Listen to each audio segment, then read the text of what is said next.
ગુજરાતમાં જેટલું દૂધ ઉત્પાદન થાય છે, આ દૂધ ઉત્પાદન જે થઈ રહ્યું છે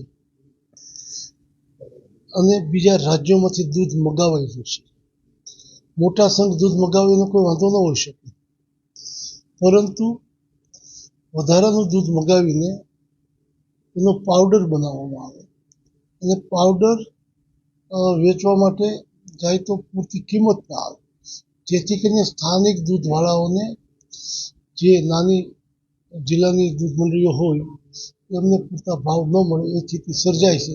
એટલા માટે કે પાડોશી રાજ્યમાંથી જે રીતનું દૂધ જરૂરિયાત કરતાં પણ વધારે આવ્યું છે અને એ દૂધ ખપતમાં આવી જાય તો કોઈ વાંધો નથી, પણ એનો પાવડર એટલે સરકારે કેટલું દૂધ વધારાનું બહારથી આવે છે, કેટલો પાવડર બનાવવામાં આવશે, કેટલી જરૂરિયાત છે, આ પાવડર કેટલા સમય સુધી નિકાલ નથી થતો, એની વ્યાજ ખાત સંસ્થા પર કેવડી પડે છે.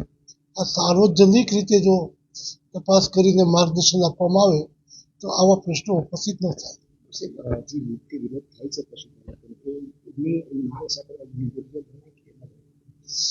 પશુપાલકોની માંગ વ્યાજબી છે, પણ દૂધ ધોળી નાખવું એનો રસ્તો નથી.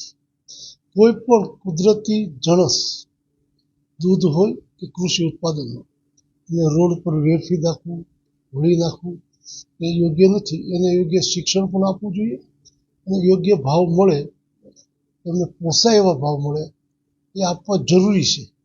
કારણ કે જે મહેનત કરી રહ્યા છે, જે પશુપાલન વ્યવસાય સાથે હોય એને જ ખબર પડે દૂધની કિંમત ભાવ વધી ગયા એની વાતો કરીએ છીએ. પાન મસાલોથી માંડીને પિક્ચર માંડીને બાકી સિરિયલ, મોબાઈલ, એમાં આવતી એના જે ભાવ વધારે છે એની કોઈ ચર્ચાઓ નહીં કરીએ. જે ઉડીને આંખે દેખાય તેલના ભાવ વધી ગયા તો વર્ષમાં તેલ કેટલું વધે?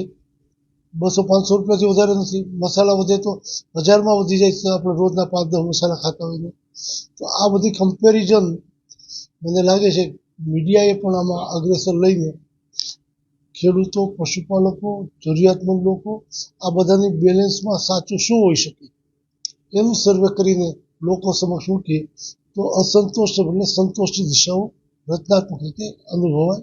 આભાર.